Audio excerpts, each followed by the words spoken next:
Dratnos, bring us in. All right, it's episode what? Episode number.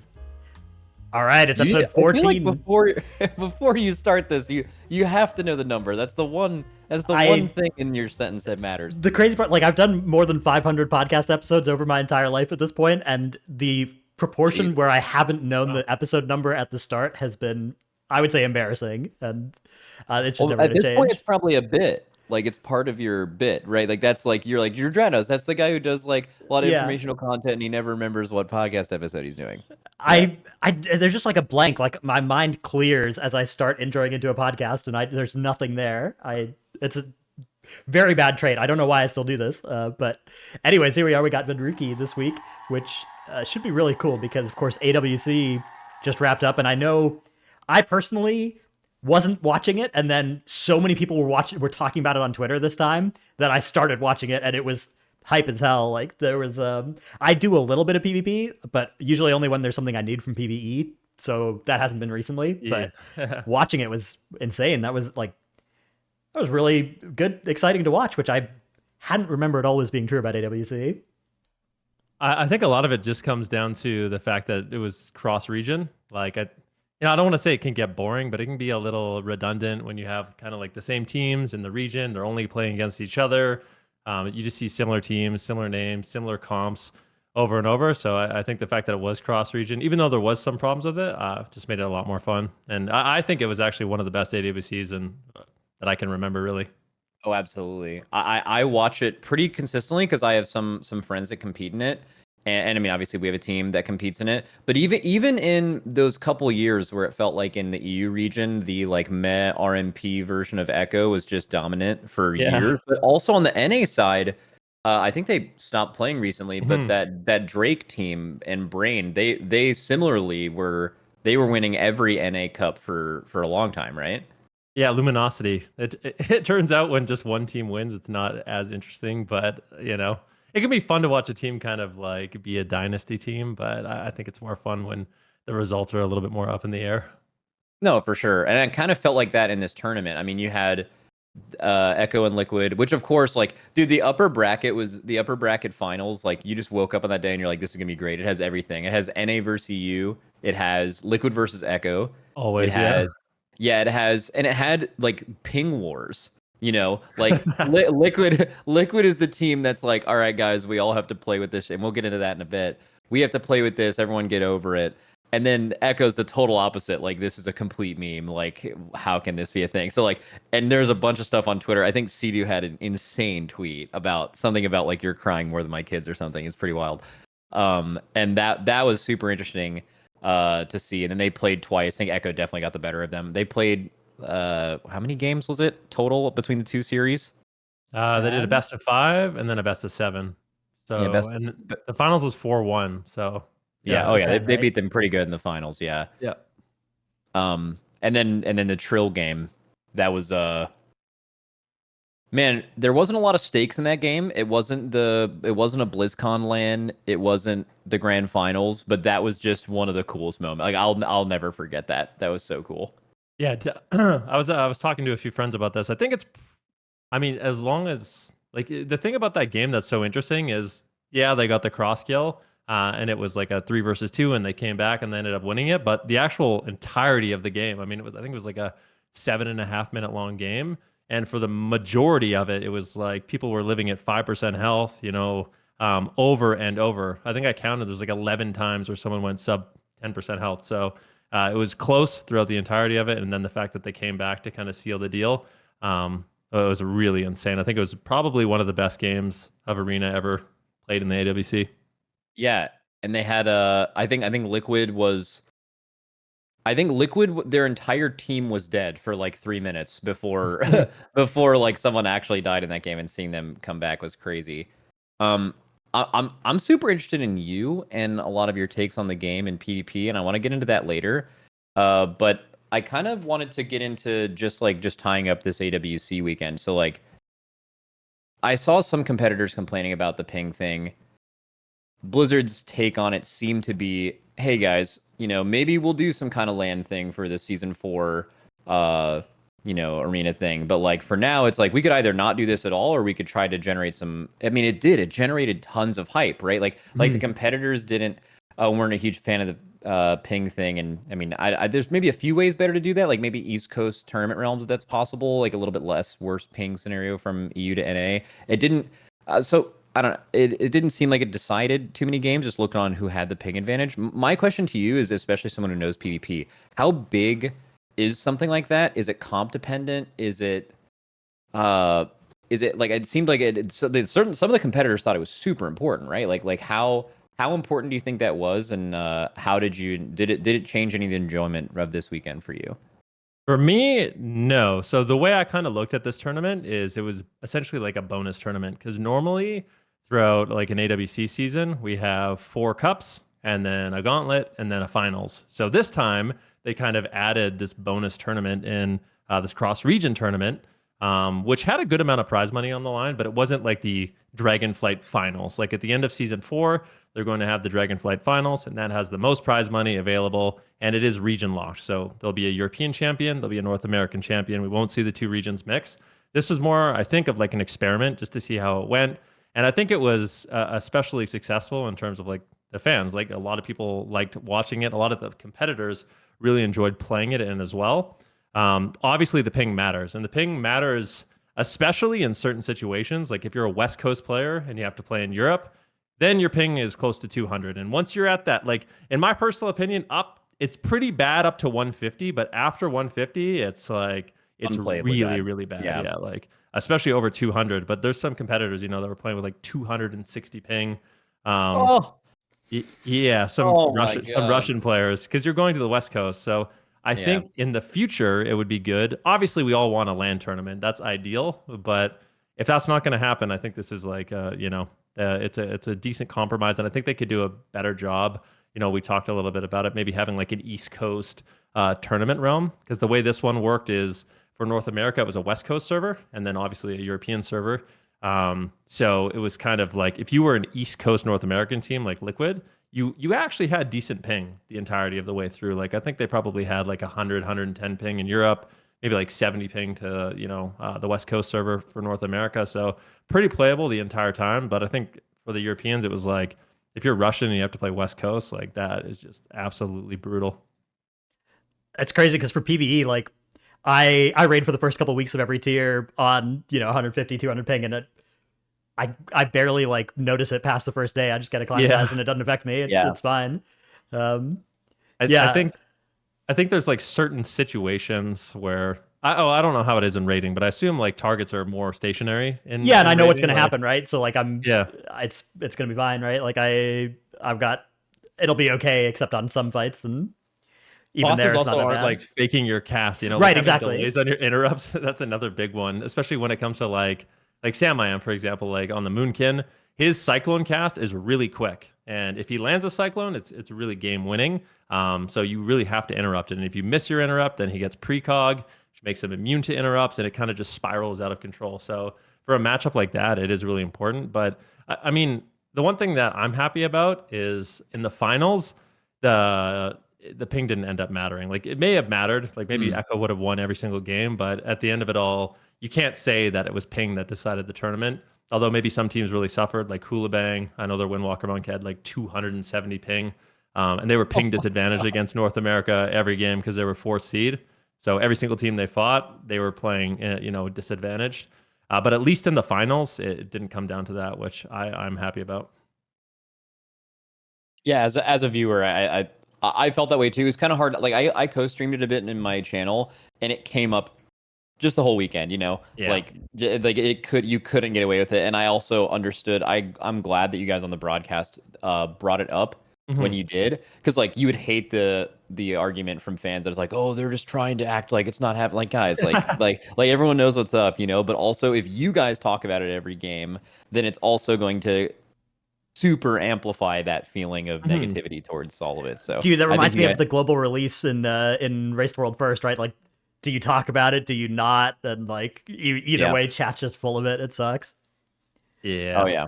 I mean, you have to mention it, but at the same time, it's like, no.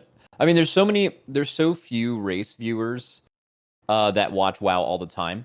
So they come into the race late and they don't really understand how a lot of things work, but they really care about it and they're passionate and they watch the whole thing. So they don't understand a ton of the intricacies behind it. So you just see just bad take after bad take. And if you feel like you want to bring it up to even clarify it, you are not only amplifying it, but you are like giving fuel to the fire, or maybe you're a shill, or like if you look at it any way other than the way that I look at it, then you're wrong, right?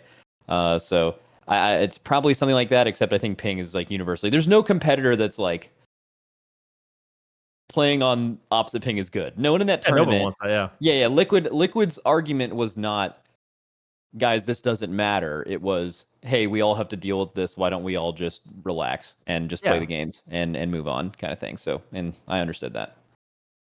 Yeah, realistically, it's just an extra opportunity to play in the tournament. Do I wish there was a LAN? Yes. Do I wish that everyone could have good ping?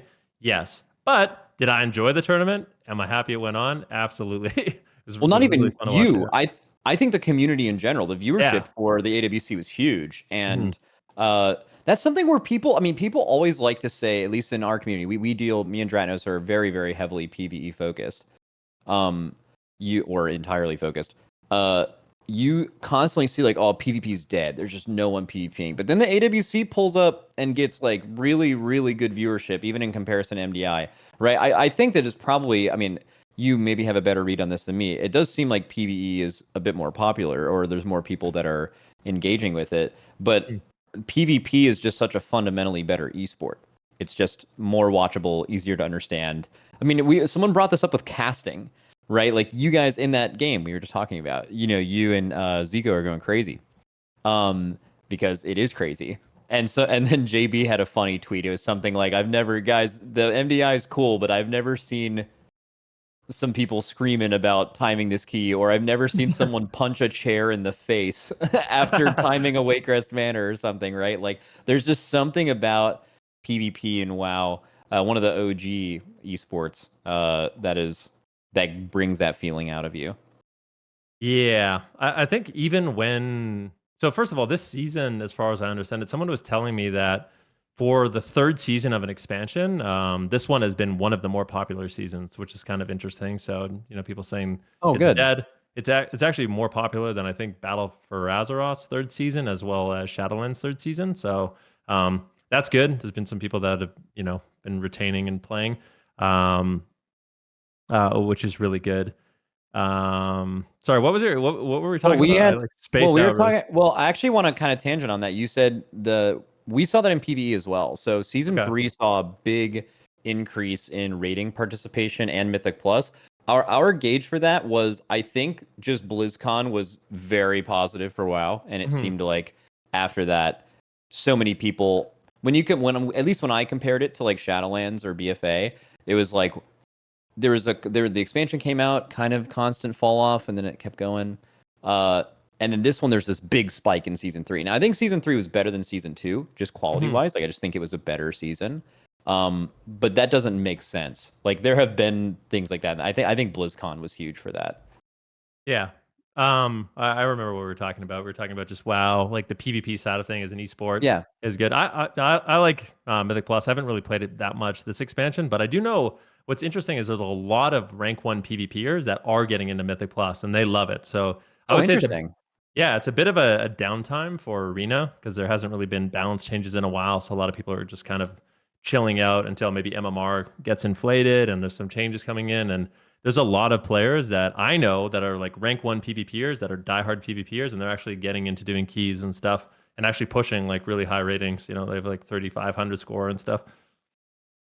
Yeah, that's awesome. I feel like the PvP balancing thing is also something that I've noticed a lot. Like, I haven't PvP'd this expansion, and I could tell you that for the past 10 weeks, people have wanted Demon Hunter nerfed in PvP and MMR buffed in some way. And I don't really follow PvP Twitter people either. Like, there's enough of them talking about it that it flows through to my Twitter still. And yet it seems like the changes are maybe they're waiting for AWC, or maybe they're just, what happens to PvP here is, Because I mean, we sometimes complain on the PvE side, but realistically, like if there's a big thing that everybody is saying, like as much as everybody is saying nerf Demon Hunter and among PvPers, it does usually happen in PvE much more quickly. Yeah, we haven't gotten changes in a while. I think the last set of PvP changes was like 5 weeks ago or something like that. And I try to be sympathetic to the dev side. I mean, I don't know exactly what's going on, but I do know during the last competitive season, people complained when they were making changes every week. Like after every single cup, they were making big meta changes, and people were on Twitter complaining, like, "What the heck's going on? The game's completely different. All our practice is wasted. We only have a few days to adjust." So maybe this time they're not doing that, and they're just kind of letting it sit for the season. But people are also complaining about that. So it's one of those things where it's like, do you make changes that only affect like the tournament players, or should you be making changes more frequently that affects like the entire game and the entire ladder? I'm sure you could argue and debate that, but yeah, it's been a little while since we've gotten anything. I'm kind of interested, especially because you guys got solo queue. Did you get solo queue for the first time? Was it this expansion? Yes. And then I think they tried it out at the end of Shadowlands, right? It was some like it was a brawl, right? thing. Yeah, it was a brawl. Yeah. Yep. Okay, well, this is kind of interesting to us because we've heard, or not heard, but we've kind of Mythic Plus has a solo queue interest as well, having some kind of thing there. My question to you is, I've heard really mixed things from my chat. I want to ask you like how positive that's been for the PvP scene, right? Like I've heard people say it's harder to get into threes queues now because people are just spamming solo shuffle, and then also if you're a healer, you can just get it instantly. If you're DPS, you're waiting for an hour. There's a queue problem. I could see that affecting kind of a Mythic Plus thing. So I guess my main question to you is, do you enjoy solo shuffle? Do you think it was a good thing to be added to the game? And then also, like what if there would be any, like what improvements would you make if you feel like there could be that would be good? Yeah, that's a great question. In terms of do I like solo shuffle, I love it. It's by far the game mode that I play the most, especially as someone who streams. Even for people that don't stream, I mean, it's really nice. You can just log in and play. If you're a healer, you're instantly playing. Although there's some issues with the MMR system and stuff like that. In general, it's just really nice that you don't have to rely on getting into looking for group when you want to queue arena. You're sitting around for 45 minutes, an hour. You finally do get a group, and then you lose one game and people leave the group, and then you're back to square one. It's quite a frustrating experience. I do think that they could, improve the LFG system. That's probably a different conversation we could have for, just the entirety of the game. But I love solo shuffle. I think the way they implemented it, personally, I'm a huge fan of.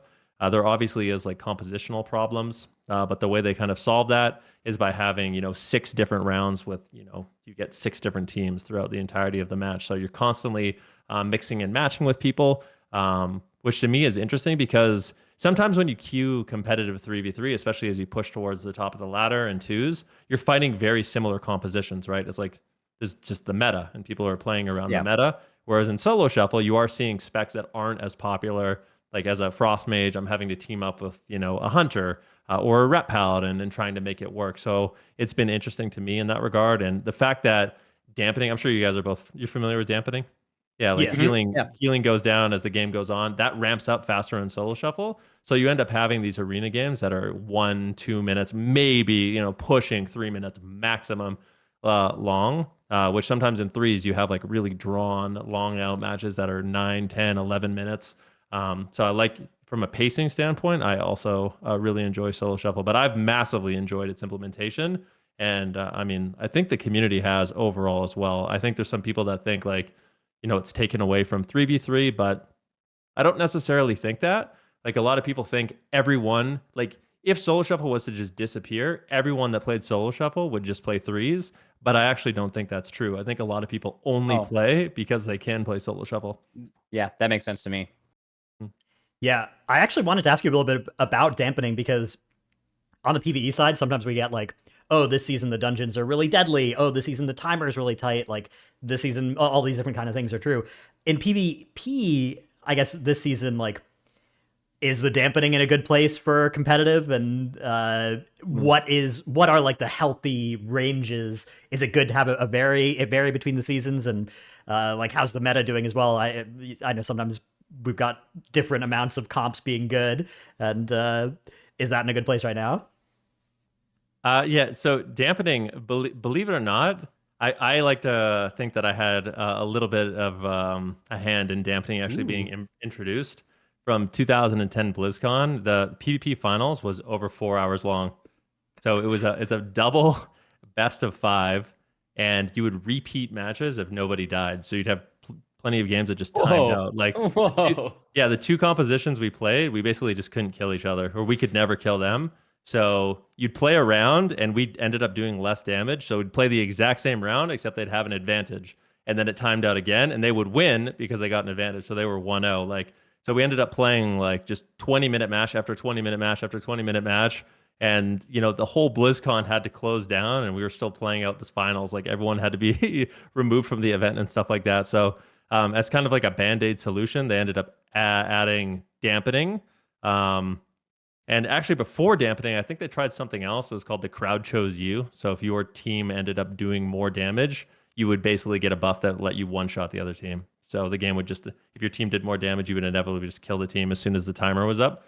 But then they added dampening, which I think is good. Overall, I'm pretty happy with how dampening is this season, in Solo Shuffle especially. I think it's rare outliers that make it the game kind of slower pace. You know, if like there's certain melee DPS or caster DPS that are just way too durable, like Demon Hunters and Outlaw Rogues, for example. Like they're very difficult to take down, and they have, you know, frequent defensive cooldowns they can rotate through. I think that the difficult part about balancing it is at the lower end, people aren't using their defensive cooldowns, right? So you don't really need dampening. You know, maybe a little bit of it, but games are typically ending way faster because damage is actually really high.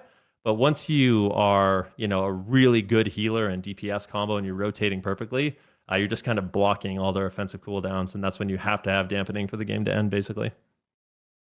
I'm really interested in hearing your take. God, there's so much I want to ask you that I don't even know if we'll have the time. But one thing is this expansion, we got. Oh, actually, I'll do the talent trees in a bit.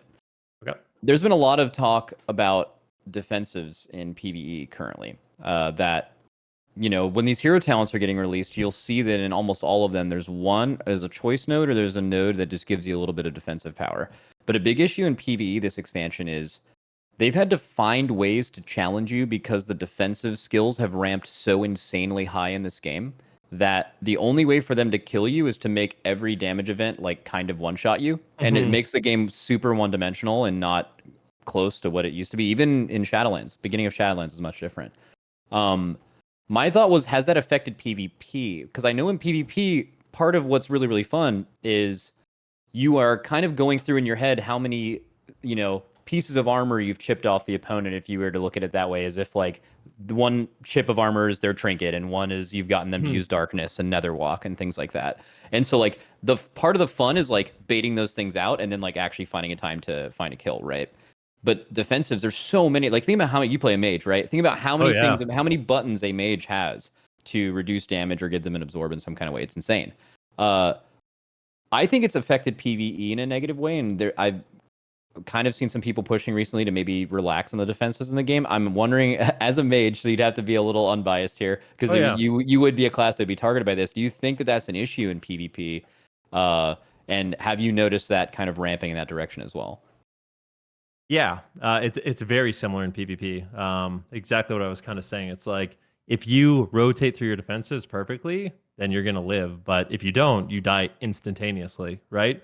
And I talked to Jack a little bit about that. You know, we were gonna have a conversation about healing, and he said, you know, healers are so powerful that basically the only way you can't keep someone up is if they die instantaneously, which I think can definitely be frustrating. I feel like the older pace of kind of slowly dying and slowly you know, picking someone back up is a preference for me personally. And I do think defensives have gotten kind of crazy, certain ones. But yeah, I would like to see it, or I don't want to say simplified, a little bit simplified, you know, not too much. Because I think one of the things after playing a lot of Classic, you know, I love playing Wrath of the Lich King. I love playing the Burning Crusade and stuff like that. But I definitely love retail a lot more. I think it's a lot more interesting, a lot of the things that they have added, but in some regards, I think they have gone a little bit too far. And defensive cooldowns and even offensive modifiers. Like, I don't know how you feel about this, but like the amount of modifiers you have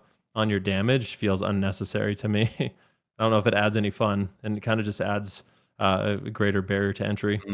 I think that's a massive conversation that we can have a little bit later about, you know, the complexity of the game in general, right? Like there's so many things, but like it's kind of an argument between new players, like how accessible do you want this game to be to newer players, or even not even, but like beginners that are trying to do more, versus having it be a labor of love for people that have played WoW like you and me for a long time, right? Where there is that kind of intricacy. But if you're feeling from even that crowd that it's like, you know, it's like a little hard to understand when your damage is coming from this many places. And it's not just simply like you have a cooldown and your damage is increased. It's like that. Plus you're getting haste, plus you're getting ramping stacks of this.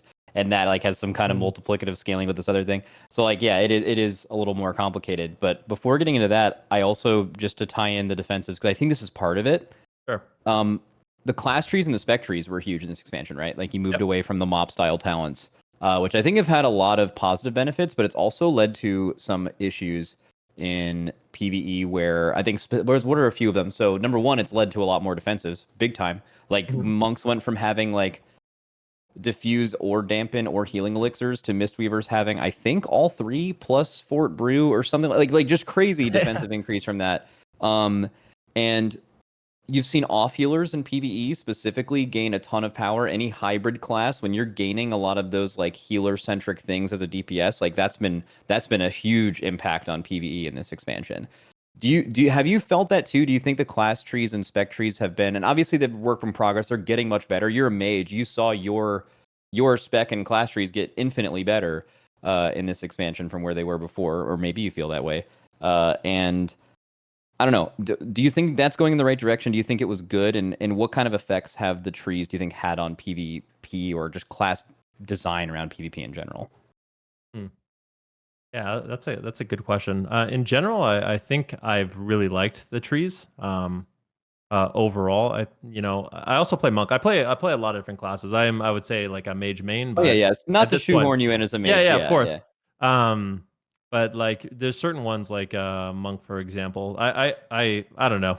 I guess this is too specific, but like the monk one as a Windwalker monk. I don't. Do you play monk? I think you do, right? You play. I play a ton of Windwalker. Yeah, I love Windwalker. Yeah. So Windwalker monk for me, their general tree is just so bizarre. Like I don't get how you don't use any of the capstones, the entire expansion. Like I don't really know what's going on there. You can tell that the idea, someone had an idea in the office with the capstones, and they're like, we got it.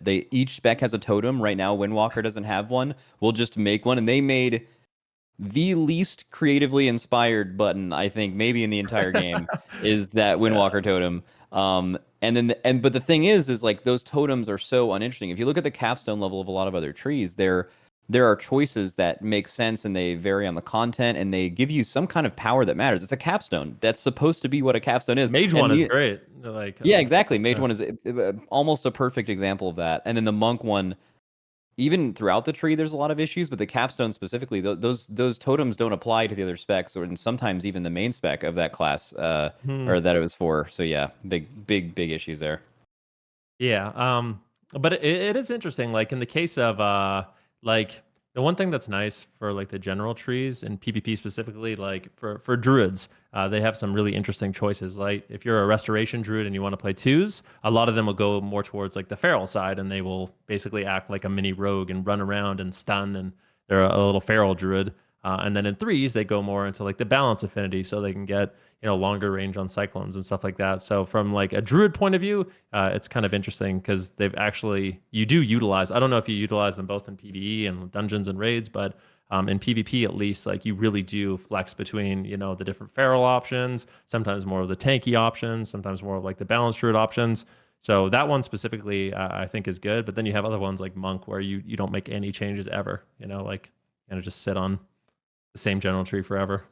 One problem that the PvE talent trees have had as well is that, especially for like M+, if you have to choose between your good AoE options and your good single target options, Yeah. that really like screws Oh, you in yeah. M plus compared to the classes that just get to have both with like a similar Mm. tree. Do you guys have anything like that in PvP as well? Is that an issue for some specs? Yeah, I would like things like decurse. Like it feels really awkward for like a druid, for Druid, example, holy to not moly. be able to play Yeah. decurse. As a mage, you kind of just get it for free. You don't have to worry about it. But yeah, it's like Resto Shaman too. Like for Resto Shaman, you have to unspec some really fun things just to pick up something simple like decurse for arena. And I don't know entirely how I feel about that. Like maybe it is good that they have that choice, but for something as simple as that, it seems like it should be a little bit more accessible. Yeah. Um, he spoke about PvP a bit. I'm actually interested in what your PvE experience has been. What level have you? I know you've done Mythic Raid. I've seen some stuff of you doing that. I'm not sure about Mythic Plus, but Yeah. just how much do you interact with PvE? I did a lot in Legion, so I did like all the Mythic raids. I tanked on a Brewmaster Monk. I did a lot of Mythic Plus in Legion as well. Played some Mythic Plus in Battle for Azeroth. Yeah, so I've done this expansion. To be honest with you, I've done basically none. Like I've done no PvE whatsoever. Maybe at the beginning, I actually did the first raid tier. I cleared on Heroic and did a few Mythic bosses, but with a few PvP friends. But other than that, it's like you said, if I don't have to do raids because I don't need gear, then I'm probably not going to do it. Yeah. And was that the motivation in Legion? Did you raid in Mythic Plus and Legion because you wanted power, or was it because you enjoyed it? Or I mean, it was actually because I enjoyed it. In Legion, it was like, oh, this is new and shiny and exciting, and I really did enjoy it. And to be honest, I actually don't like. I feel like I would do raids and I would do Mythic Plus if I wasn't streaming. Like that, like I don't know why, but I have a really hard time streaming that content. Like pushing keys. Interesting. Yeah, pushing keys for me. Viewership is normally pretty decent, but it's really hard for me to interact with my chat. So that's one of the reasons why I don't do it. Yes. Because if I look away for 1 second, I wipe us and ruin the key. You know, like. Oh, I feel that so much because like I do that too. Like the viewership's decent when I do, and I barely do any Mythic Plus, usually for a couple weeks at the beginning of a season. But I always feel so bad because I care so much about my performance that I want to try really hard, which means that I'm not going to talk to my chat, and it means my content is horrible. Yep. But what you can really respect is there's a couple people out there, which you would think I'd be good at that, because like I played the game in raid led for a really long time. Like I should be good at this, but for whatever reason, I'm not. And you'll watch good Mythic Plus streamers, and they have the perfect hack. They play at like 90 to 95% of their ability. Like you're gonna take a hit, but they just interact as if they weren't even doing a key. Hard to do. It's really hard to do. Yeah, it's like the perfect content medium, but I don't think viewers understand how hard it is to do that well. So like massive respect to them for that. So you avoid it kind of because you're like, okay, well maybe not because of it, but you're like, this is just, I just don't like streaming it. It's a bad feeling. Rating too, yeah. Yeah, kind of. I'm kind of just, I mean, I will just admit I like playing PvP the most, but I actually do find keys fun, and I actually find the rating fun as well, up to a certain point. I am kind of the opinion, and I'm sure this is the opposite of you two, but I'm of the opinion that Mythic rating is maybe even a little bit too hard. And I kind of stopped enjoying getting to the point where I have to wipe 300-400 times on a boss for a few people to kind of catch up, and just, you know, I got over that. I know some people enjoy it. Obviously you guys do. But that's kind of why I don't Mythic raid. I do like heroic raiding though. Man, that is such a massive conversation in the community right now. There's a whole thing to be said about like, you know, they try to make Mythic for everybody. They try to make it for what us and Echo have become, which has just ramped out of control over the last few years, right? Yeah. And then there's even guilds. Dratnos raids in a top 20 world guild, right? No big deal. No big Yeah. And you know, they do very close to the bosses that we're able to do. And then there's 100 guilds after that if something like Tindril didn't exist or Fyrak, they would feel like they were cheated out of the content for that patch. And then there's 1,000 or thousands of other guilds that Blizzard has had to get into this habit of nerfing encounters so it is doable. Basically, the delta, the difference of skill level and the time commitment and the passion level between what us and Echo are and the lowest tier guild that gets cutting edge are monumental, different things. And they are trying to make that content for both of them, which just requires them to make this content that And I could even read an anecdote from Ian here, actually. I think this would actually make a lot more sense. Here we go. Congratulations on your kill list after the last raid, and on an incredible performance over the last whatever days. There were times in the last week where we genuinely doubted whether something was even humanly possible, whether we were demanding too much, and you consistently proved us wrong, said a bunch of other things. But the point of that is, That's crazy. when they're not making this content and they're able to test it and like see if it's fair, they know their testers cannot do what we are able to do. Yeah. So they have to test what they think is doable, and then they just crank the knob and just see if we can do it. And that's what it's taken to challenge us at this point. But the issue with that is you're creating bosses at a baseline level, even when you nerf them 5 times. Like, I'm not sure if you followed the Tindral nerfs, but they have made that boss nothing compared to what it was, and it is still wiping guilds hundreds of times because just the base mechanical level, the speed of that fight is just so much. And I don't think what you're saying is wrong. I think there's definitely Are you happy with how it is? I mean, on a personal biased level, they give us bosses that are insane. Like for us, doing Tindral with 3-second seeds, I don't know if you watched any of the race this time around. Like, doing Tindral and Fireack was insane. And like, we feel like super supported by that, where even in like the previous tier, we would have wished those bosses were a little bit more difficult. But as someone who, the majority of my viewer base are not high-end raiders, you know, the more viewers you get on Twitch, the more casual appealing you are, because there's a million more casuals than people who are super hardcore, right? So I hear this kind of stuff all the time about how this has affected people and how many guilds, Tindral or Anduin, those kind of bosses, how many guilds those bosses killed. So I don't know if it's good, but I also don't know the solution. I think they're stuck between a rock and a hard place, right? Like, okay, let's say Blizzard releases a raid and like Smolderon is the hardest boss on Mythic, and the race is over in 2 days. Forget any global release stuff. Just imagine, even take that out of it. Say we started at the same time, anything.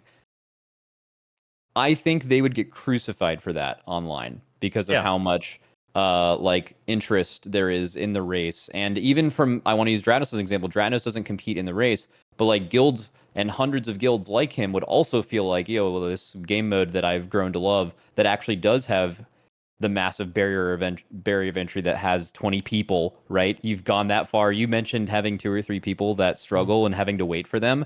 The hardest thing is getting 20 people that you can kind of rely on, right? So like those hundreds of guilds that have that, they'd be like, my content is worse.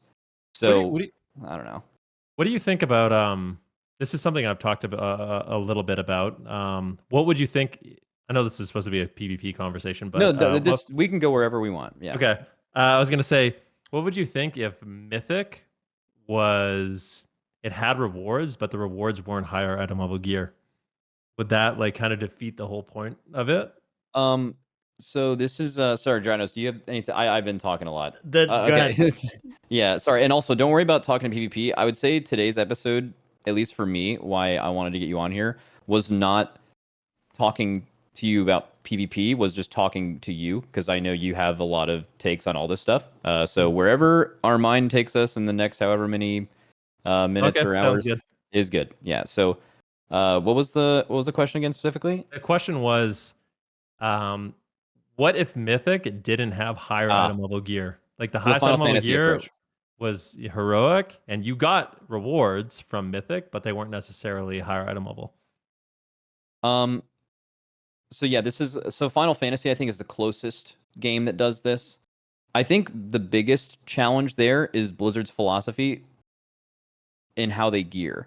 So like in Final Fantasy, gearing is are you familiar with Final Fantasy's layout? How it does like Ultimate after Savage and okay, so Final Fantasy literally has this. The game mode that has content that you could even roughly equate to the difficulty of like a WoW Mythic end boss is called Ultimate.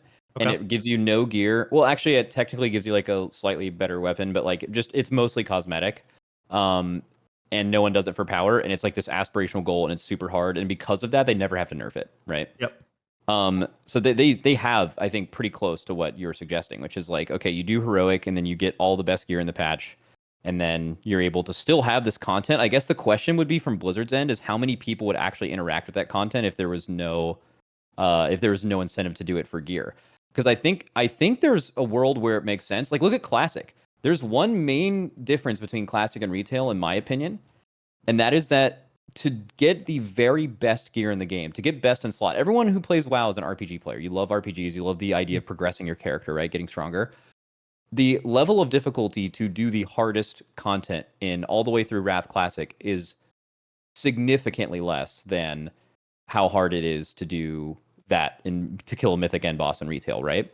But because of that, a lot of people still raid. It's the same amount of players, right? It's not like the whole there's an argument to be made about a lower raid size, but in Classic they don't have that issue, right?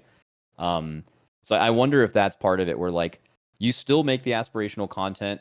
This game has proven with Mage Tower and challenge modes that having rewards that are not power based can be super interesting, and people will spam the shit out of them to get it, right? Mythic Plus is kind of like that, right?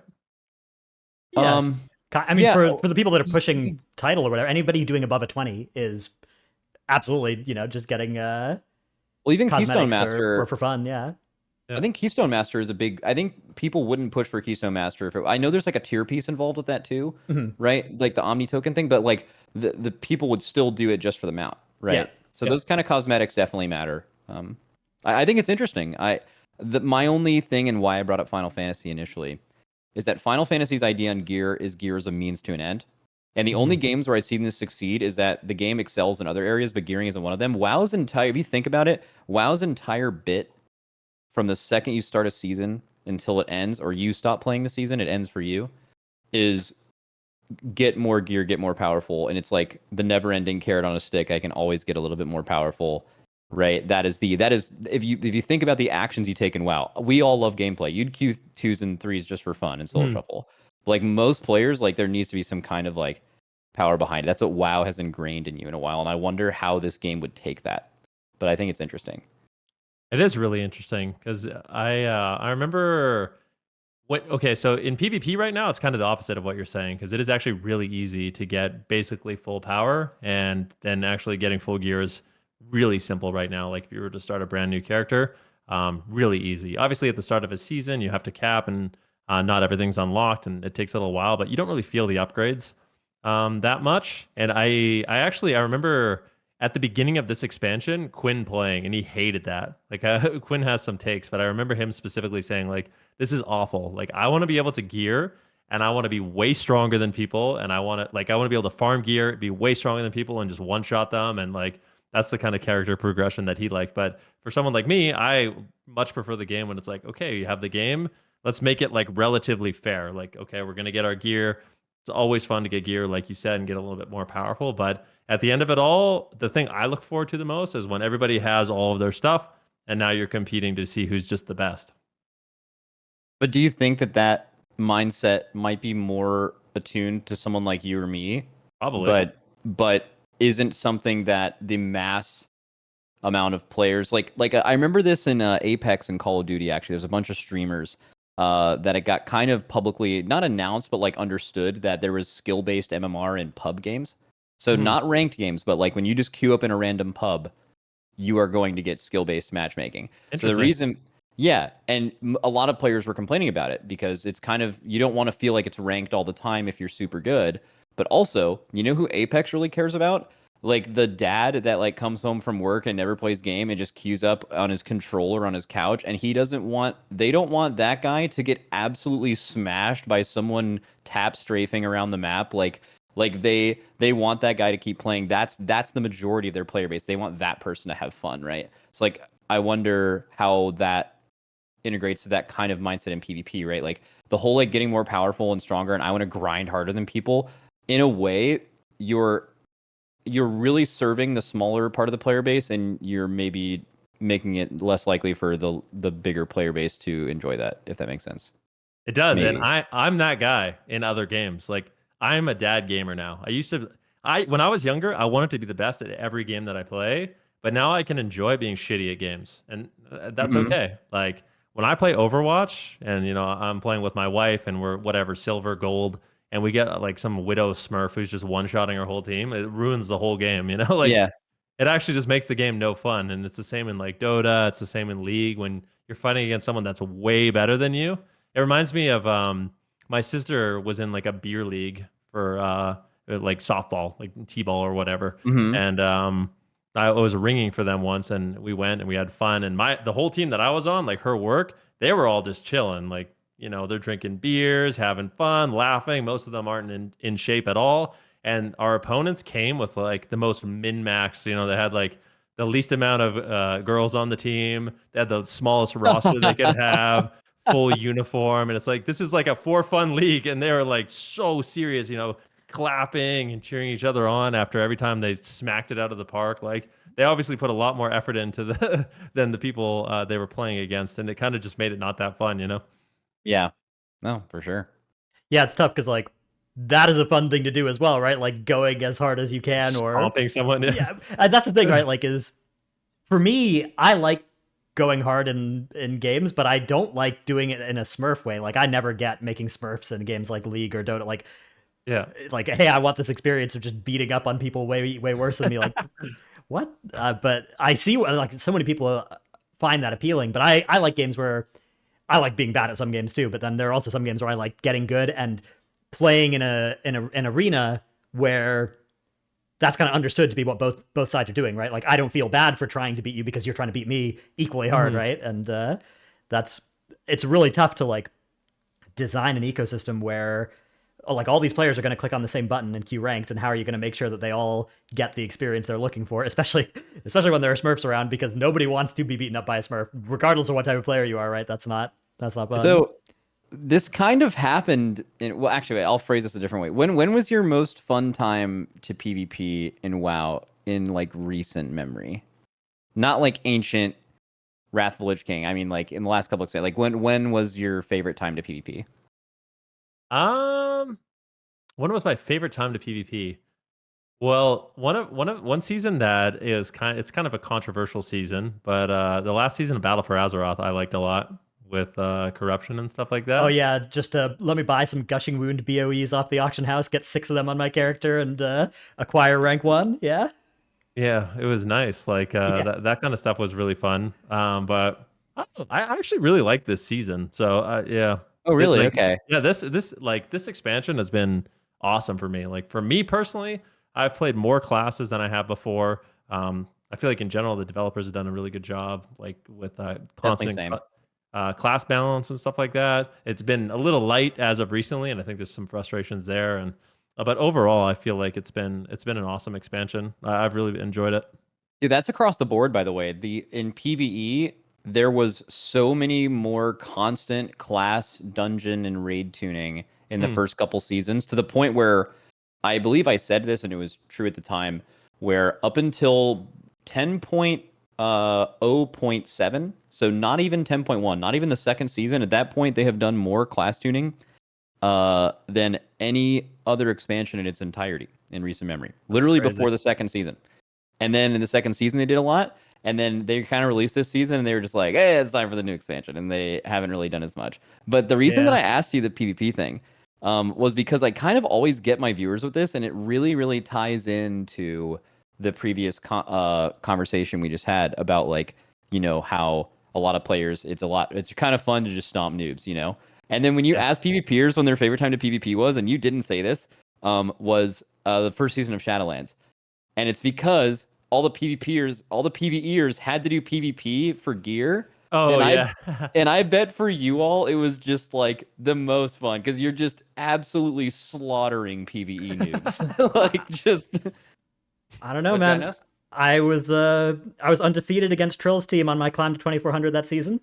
Not a big deal. Yeah, really? I'm not even joking. A lot of like the raiders that played, they did really well. Like, they just went in and did the most damage I've ever seen. And there's this clip of people in the opener. Just because I was playing Havoc Demon Hunter for Arena, but I was Kyrian because you needed to be for PvE for Vengeance. So I didn't have the hunt or anything like all the usual demon hunters had. And there's just this clip after the game where he's just looking into the death log and is like, what is Elysian Decree? What is that ability? Oh, Trill said that? Yeah. Dude, that was so funny. That was back when he was playing in the race, and he solo carried like 6 of our worst PvPers to whatever ranking they had to be to get their best weapon. That was definitely He's mighty. He's a mighty player, yeah, for sure. Yeah, it's a good time to have him in the guild.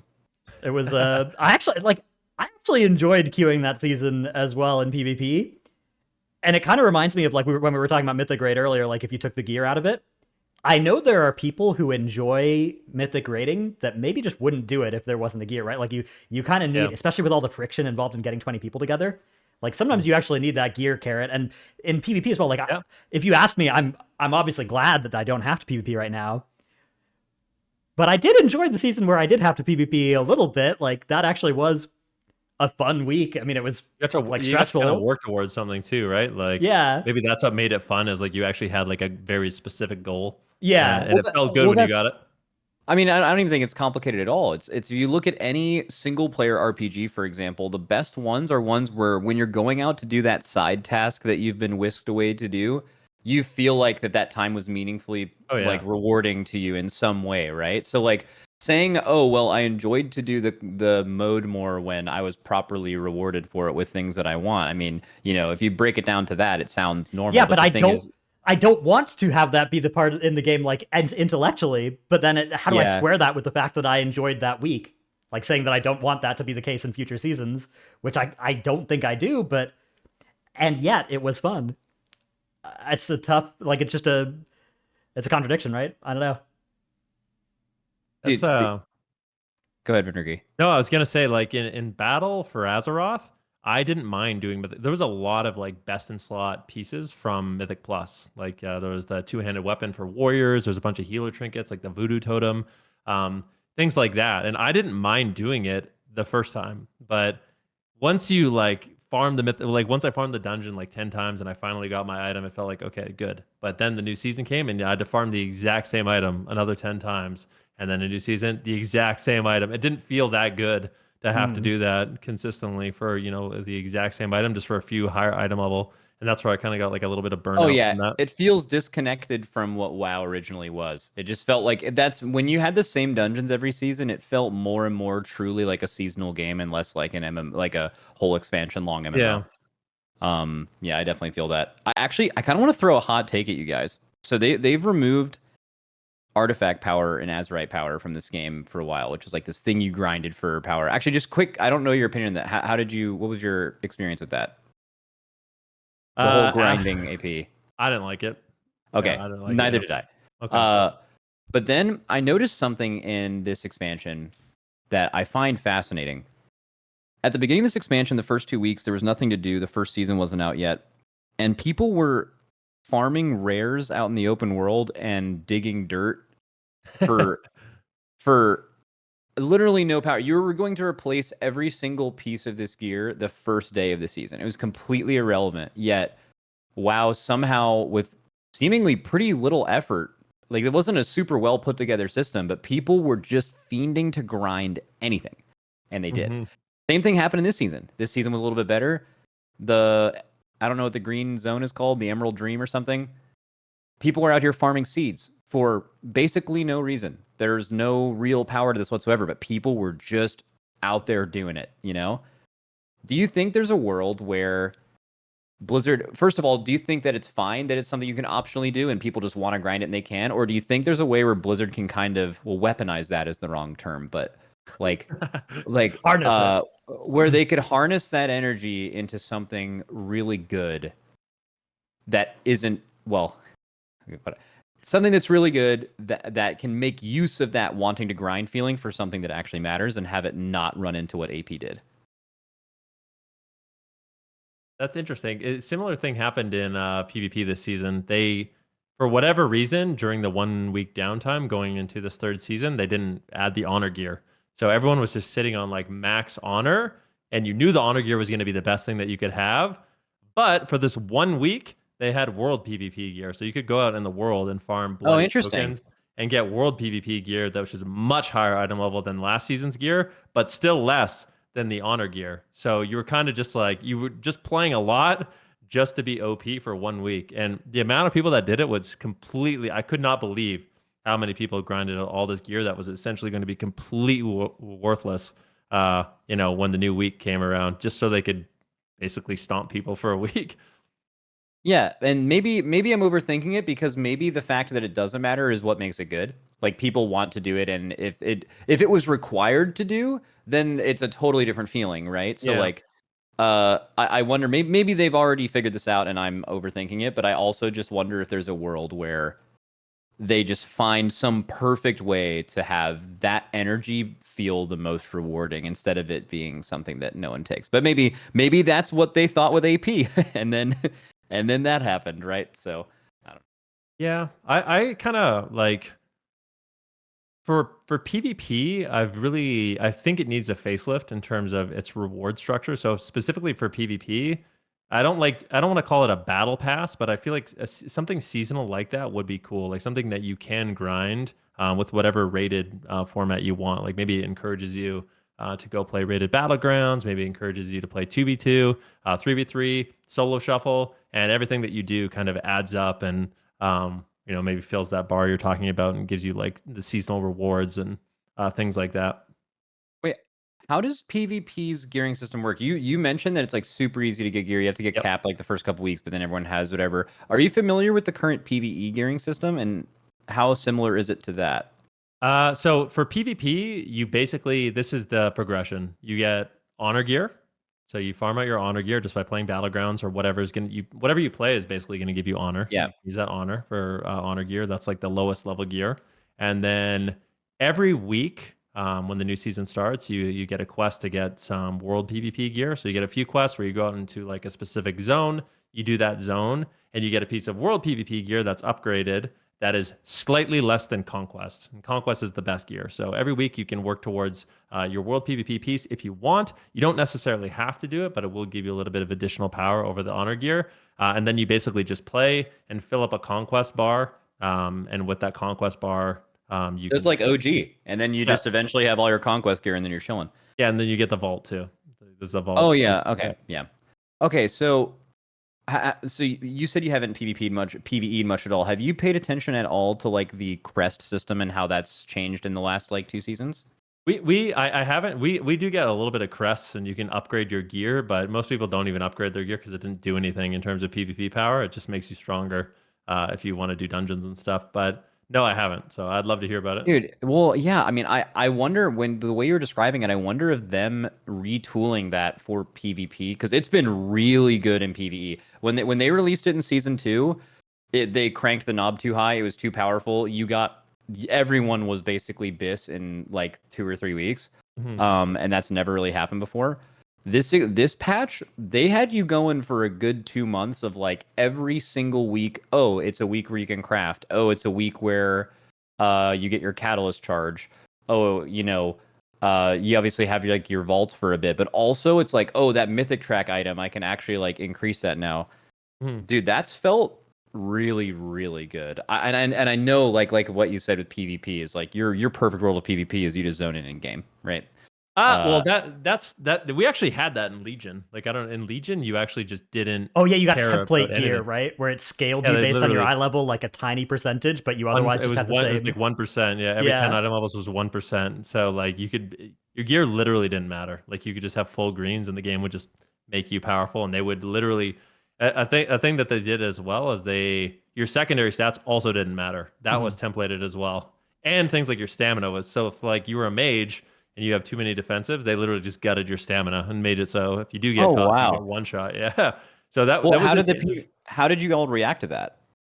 Some people loved it, and I think looking back, even more people like it. But I think there's still that group of people, myself included. It is nice to be able to like try different builds. I'm a frost mage, but I'm stacking full mastery so I can one-shot people with glacial spike, and other mages want to play as much haste as possible. So having a little bit of customization is nice. The only good thing about the template is they could actually like perfectly balance. Like it felt like it was the most balanced expansion in a really long time, and the most things were viable that we've seen, I think. Okay. Well, maybe I'm off then. I think I'm overrating how much character progression matters in PvE, and I think PvPers just in general just sound like that's just way less of a concern. Yeah, it's tough because it is fun, and in the past it's something that I really did enjoy. But I think so much of WoW to me, a lot of the enjoyment I get, especially in like the mid and late season, is making alts, and it feels like shit to me when. I'm sorry for swearing. It feels like shit to me when. Doesn't matter. Yeah, that's so funny you said that. Okay, you go.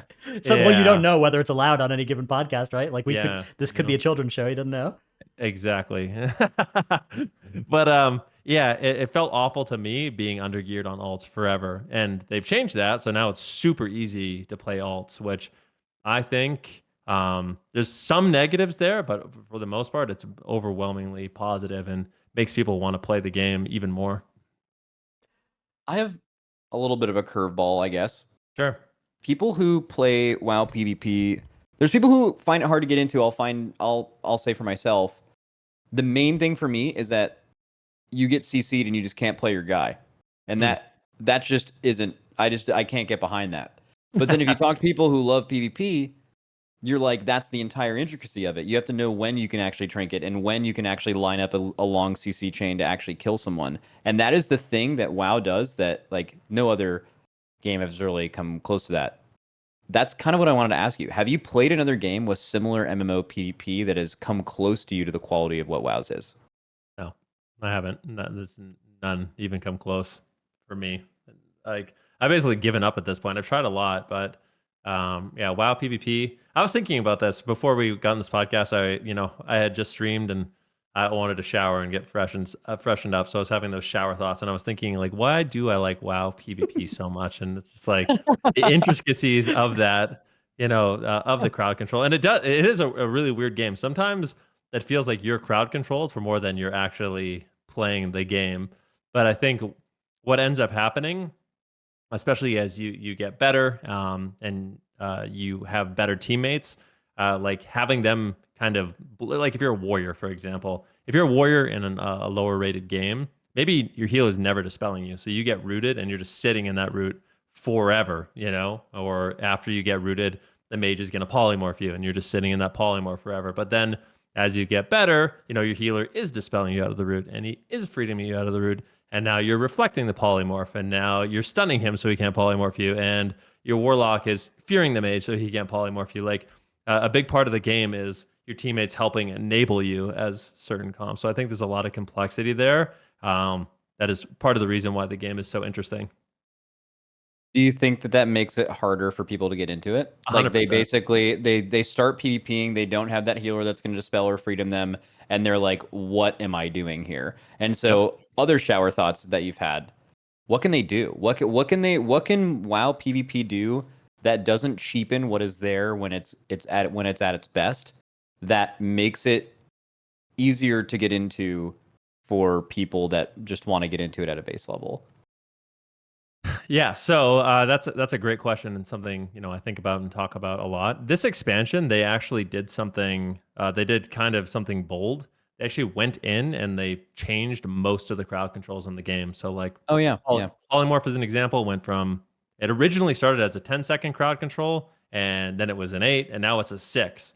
So and things like blind went from being 8 seconds to 5 seconds. They went in and basically universally nerfed all crowd controls, with the exception of like a few. And they also made it for healers specifically. So you have, a 90-second PvP trinket to remove crowd control from yourself, as opposed to a 2-minute. So I think they are taking steps, things like precog. You know what that is? It's like an embellishment you can put on your gear, where if someone tries to interrupt you and they fail, you're not casting. Like if you fake their cast or they you now have an immunity to getting kicked. Yeah.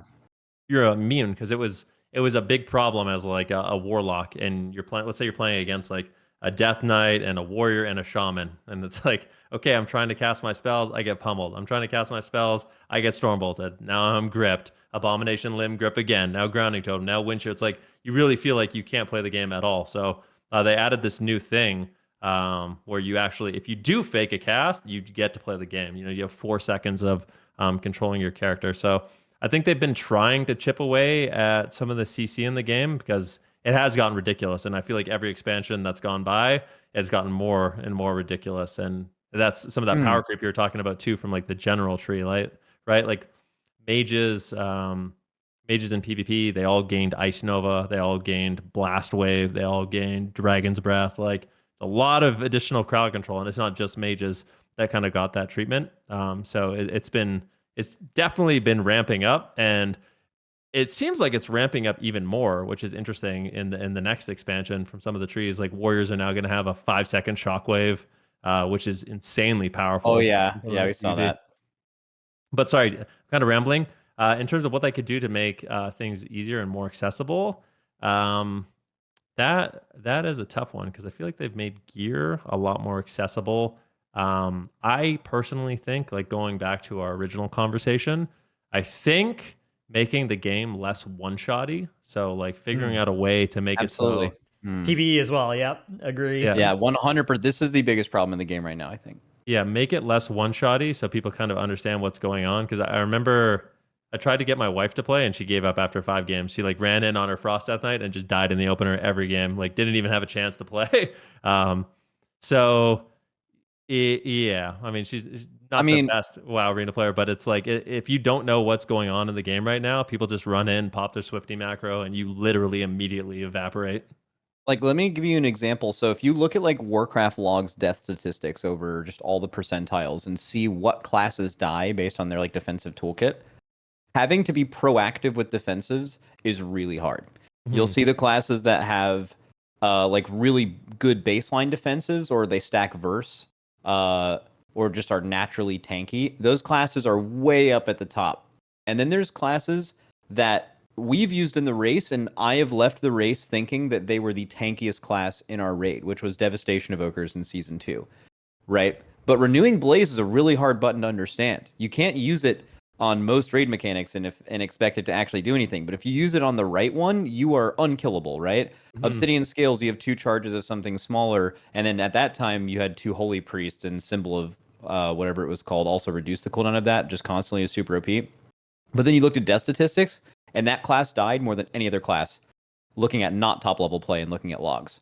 Because just the difference between knowing when you need to press your button is so huge. So if they just, I don't know, even like take most defensives in the game that are a DR right now, cut most of those things by a lot, and then just smooth out the damage profile so people actually they can see their health bar moving and make the active decision of like, oh, I need to be reducing 12% damage over the next few seconds, or I might be in danger, rather than like, oh, I need to pop my 60% greater invis or my 70% ice cold or something. And if I don't, like, I'm definitely going to die. It's just a way less intuitive way to play the game, and it makes your health bar not matter at all for like your peripheral vision and like the decisions you're making. It's interesting. We have the stats too. Like there's a website. I forget what the website is, but there's a website you can go to and see like first blood rate in solo shuffle and 3v3, which is basically in the game, did your spec die first? And the hardest spec in the game to kill right now, statistically, it's even lower than like a lot of the healers, which is pretty crazy, is Havoc Demon Hunter. And one of the reasons is it's just passively tanky. Like it has its tattoos, which is I think it's like 15% magic damage reduction. DR, yeah. It has versatility you get. It gets bonus armor, and then a lot of its cooldowns. It's a Blur, for example, is a really strong cooldown in PvP, and it's kind of like, oh, I'm taking some damage, I'll just pop it, and it's such a short cooldown, so likely going to be back up. You're also just passively leech healing yourself by just existing, like you're just attacking and healing yourself up, which is also really strong. So spec like that is really hard to kill. In the meantime, you have specs like Mage, where at a very high level, Arcane Mage is super hard to kill. Like if you're a warrior, you can't even, like you literally cannot even touch an Arcane Mage. It's so ridiculous. But on the lower side of things, if you're lower rated and you're not being really proactive with, your greater invisibilities and resetting your blinks and using alter time well and pre-temp shielding stuff, then you're going to die really quick. Like you die super fast because you have basically no passive mitigation. So I think in PvP, it's kind of a similar thing. And it's a hard thing to balance because some people find it really interesting to play like the skill defensive spec like an Arcane Mage. But it could be but really if you're hard good to at pull that, if you're good at resetting your blinks and altering and temp shielding, then you're immortal.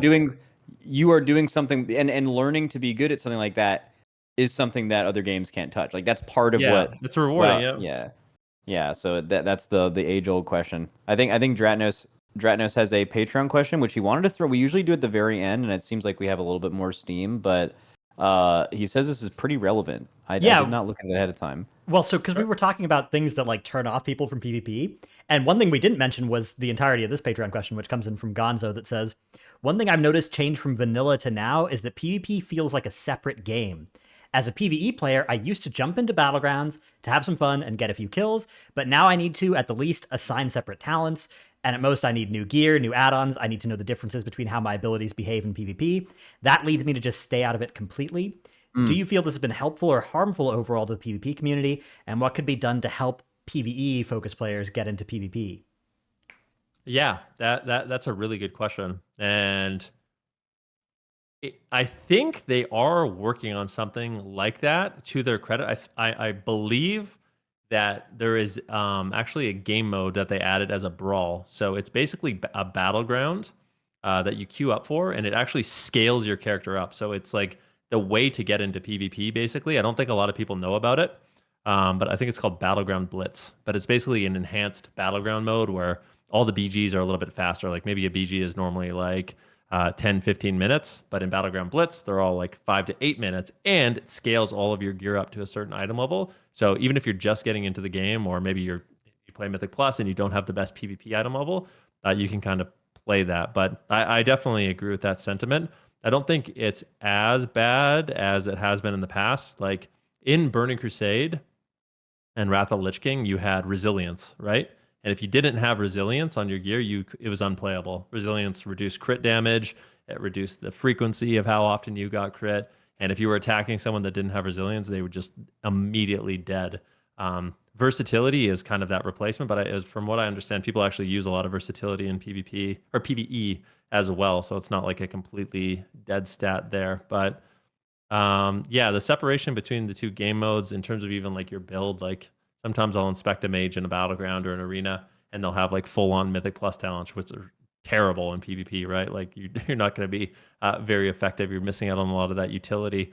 I think it goes both ways, though. To be honest, That's what I was going to ask you. Yeah. Is that do PvP players feel that way as well? I do. I feel like on any of my characters, I don't have the right stats. I don't have the right trinkets. I don't have the right item level. If I wanted to just like hop in and play some keys, and I don't really want to farm it all out, so I just don't even bother doing it. I have. Do you have something on that, Drat? I have a theory, but I don't know if you have something. Go. Man, so I've been thinking about this a lot. So back when people played WoW and actually didn't play, I was like a super normie for a while. I did not play until like I was a casual in Wrath and I played in Kata, but I've paid attention a lot to how people talk about the game back then. And what seems to be obvious to me is that in like Wrath and BC and in Classic, WoW was just the best game in the world by far. Like there was no game that came close to what WoW could offer you. So back then when you played WoW, you played every game mode. And it was just part of it. Like you PvP'd, you PvE'd, you did that because all of that stuff was better than everything else, right? So you did that. I think over time, gaming has become a lot more specialized, a lot more niche, and just like directly, it's been made for exactly what you want. So now when people play a game like WoW, you don't have to buy into everything that WoW's offering you. You can buy into the part of WoW that you really, really like. And then when you're thinking about, let's say you like PvE. If you're thinking about PvPing, like PvP isn't just competing with PvE for you, it's competing with every other really sick PvP game, every battle royale, every FPS game, every like games have just got a lot better. So I feel like when you're making the decision to go do PvP, at least for me, it's the same decision I would make as to whether I want to play Vampire Survivors or Apex or something, right? Like it's that feeling. So I wonder if anything that has to do with just the time. And I think a lot of WoW players have this in their critique of WoW too, where they're like, WoW used to be all of this. And I really wonder how much of it wasn't WoW. I think you mentioned retail versus classic. You like classic and love retail, stuff like that. I feel like retail is great, but there's a lot of people who are like, well, retail isn't what WoW used to be. And it's like, I wonder how much of that is what happened in gaming outside of WoW over all these years rather than, and how many options you have rather than WoW itself. I think that's a really good theory. And I think at the end of the day, people do like things a lot different. You know, there are people that are very diehard on classic WoW. Like Season of Discovery has obviously been really popular. Like Hardcore has obviously been really popular. And there's people that absolutely love it. Even when I went to BlizzCon, most of the people that I talked to were like, hey man, like why aren't you playing classic? Like this is when classic is like really popping off and hardcore is really popping off and it's got a lot of support behind it. And I played it a little bit, but I don't know. I can't do it. I just can't do it. I don't know why. It's just not that fun to me. And when classic first came out, like the first time vanilla came out, I played the shit out of it. I played a lot of it, and I played Burning Crusade a lot. I did every single raid in Wrath, but I'm burnt out. I don't want to do it again. I'm good. Like I'll maybe play one season of Kata, but I like new content and I like the new game. As like a little bit of a tangent. I want to play new things. I want new experiences. You know. Yeah, I wholeheartedly agree. Like I tried to get into Classic a little bit, played a little of the Season of Discovery as well, and like I remember liking that mode of the game when I was playing it the first time, but it's just so like I love all of the not all of the changes that have been made since then, but almost all of them I think have layered on. I don't think if Classic came out today and I'd never played it, I don't think that game would hold up like it did back then, because like back then it was just way better than every other game out there. Yeah. The game was also like alive in the sense that like I remember the Burning Crusade, original Wrath, every single expansion got changes. There was new patches. Things got mixed up, right? Like certain classes got better, certain classes got worse. And to me, that's when the game is the most fun, when things are constantly changing and evolving. And I think the biggest problem for me and one of the challenges with Classic is it's always being played in one patch from the beginning of the game to the end. Oh, one yeah, patch, interesting. no class balance changes whatsoever. So people can metagame it way more than they did in the past, right? Like everyone knows exactly what is the best in that patch, and it's going to be the best. There's going to be no changes to the game. This is what the best thing is. If you want to do the most damage as a ranged DPS, you're going to play Fire Mage, and there's no shot that anyone can, do more damage than you. So I think to me, that takes a lot of the fun out of it as well. Oh, that's interesting. Yeah, for me, Classic has been. I have no nostalgia for it. I didn't play until Kata. So for someone who purely just loves WoW's gameplay, I get to like level 15 in Classic every time, and the viewership's popping. Like people are like, like, oh, I can't wait to see you play Classic, and even in like retail slowest time, I would get thousands of more viewers playing Classic, and I can't do it, man. It's just there's nothing. It's nothing. It's you can't. I just can't force myself to do it. I don't find a lot of that stuff really interesting, but I know. And I think a lot about the changes they made throughout WoW's history, like especially like when they announced like the Dungeon Finder not coming to Wrath and stuff like that. Like I think about the changes they made to retail, if they made sense at the time, why they made them, why the Classic community is resistant to them. That's probably an entire other podcast. In general, I just find that just watching that from afar, I think all of that's been super fascinating. But I think Classic's really good for the game. I wonder when they came up with Classic, do you guys think they were like? This is another theory. I'm big on theories today. Do you think they were like, yeah, let's just give this labor of love back to people. Old school RuneScape like really popped off, but let's use it to advertise retail. And it's like do you think Blizzard's smart enough for this theory of like the long play of staggering the releases between Classic and retail, kind of mixing the content? And then like now you're getting past Wrath. Wrath is no expansion past Wrath is going to be as popular as Wrath was in Classic, for example, in my opinion. Do you and then now Season of Discovery is like inching closer and closer to retail, right? Like they're totally going in that direction. Do you think that this was all one big long play to get all these people that were nostalgic about WoW from when they were 15 to come back and play retail WoW again? That's a really good question. Like it's funny too, because a lot of people, with Classic Plus Season of Discovery, when it was announced, a lot of people were calling it retail minus, because they did, kind of implement a lot of the retail abilities into the game.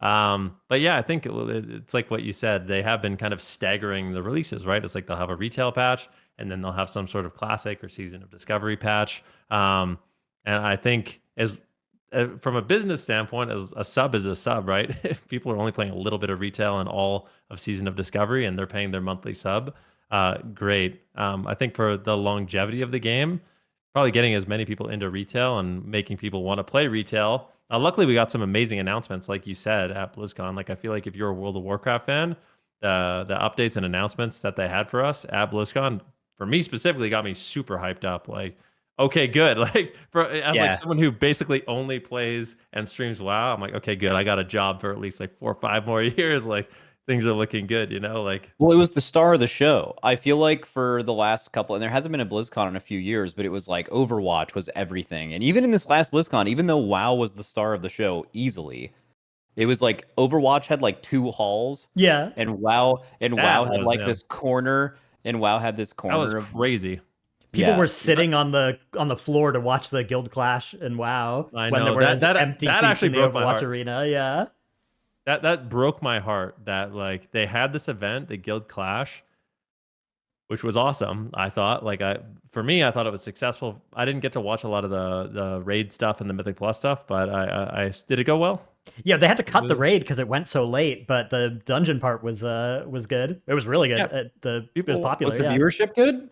Yeah, I mean, at least within the building, people were sitting because there weren't enough chairs in the WoW area to watch. They had to move because Yeah. there's nowhere for them to sit. They were so stacked up that it became a fire hazard that they like moved them away. Like people were trying to watch. They had to like put it on cameras. more screens than they were planning to because just everybody wanted to watch it. And Yeah, but yeah, I mean, like Diablo, like the last BlizzCon, I think famously was the Diablo Immortal one, which was like a huge flub. Mhm. And then Diablo 4 obviously had a lot. There wasn't a BlizzCon related to it, but that was like the star of Blizzard. Overwatch, and then them trying to save it with Overwatch 2, all that stuff.